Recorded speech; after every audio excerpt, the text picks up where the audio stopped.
only question people ask these days is why it took us so long.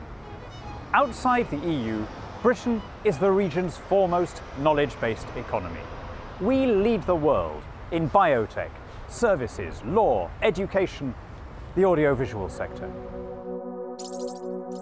Outside the EU's clinical trials directive, we're again at the forefront of medical research. Outside the EU's rules on data retention, Hoxton has become the software capital of Europe, the Silicon Valley of this part of the world.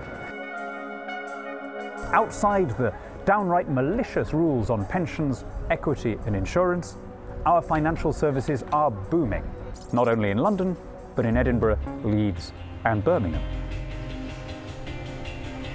And our older industries have revived too. Our farmers, always more innovative than their continental rivals, are exporting all over the world.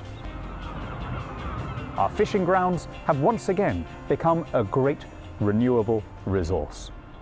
And outside the EU's energy boondoggles, fuel prices have fallen back to world levels, leading to a revival of our steel, cement, ceramics and plastics producers.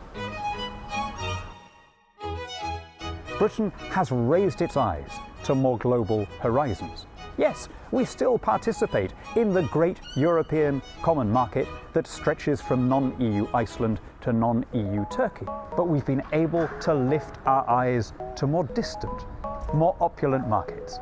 Markets to which we're linked by custom and kinship, by language and law.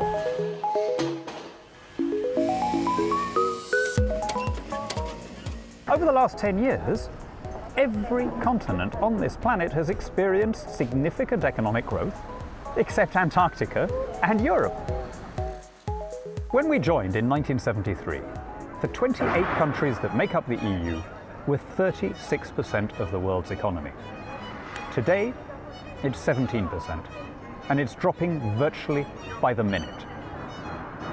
We no longer have to pay £20 billion gross £10 billion net every year for the privilege of belonging to the world's only stagnant customs union. Family incomes have received a triple boost.